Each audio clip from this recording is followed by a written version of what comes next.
Don't let the empty field fool you. In sunnier months, Hicks Honey Farm is buzzing with activity around its roughly 11,000 hives that produce honey for beekeeper Ryan Hicks every year.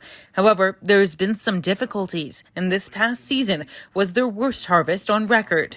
It used to be 10 or 15 years ago, you'd expect to lose about 15 or 20% of your hives over winter. And it seems really like 30 to 40% is probably closer to the new average.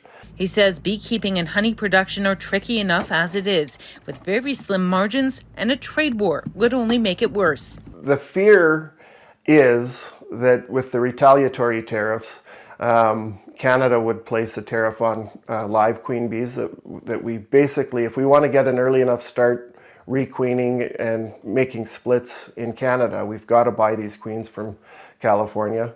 And if they put a tariff on that brings the price up for us. Other beekeepers in the area, like Mike Parody, agree. His farm has about 5,000 hives, but he will still be feeling the pinch. It's going to make me have to rethink about what I'm going to do. Am I going to hire 25 people to work with me, or am I going to hire 5 people? Why would I want to replace all my losses and go through all that extra work if I'm not going forward? I'm going to go backwards. Stats Canada says the province produced 37 million pounds of honey in 2023, the most in Canada. And the Alberta Beekeepers Commission says the Peace region is responsible for a big portion.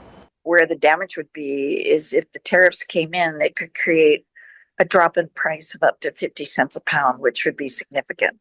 So the current price is about $2.30 a pound Canadian. So dropping it below, by 50 cents a pound would be below the cost of production. While they watch and wait to see what the outcome is going to be, the consensus is simple. Eat Canadian honey. It's the safest and the best. Catherine Garrett, CBC News, McLennan, Alberta.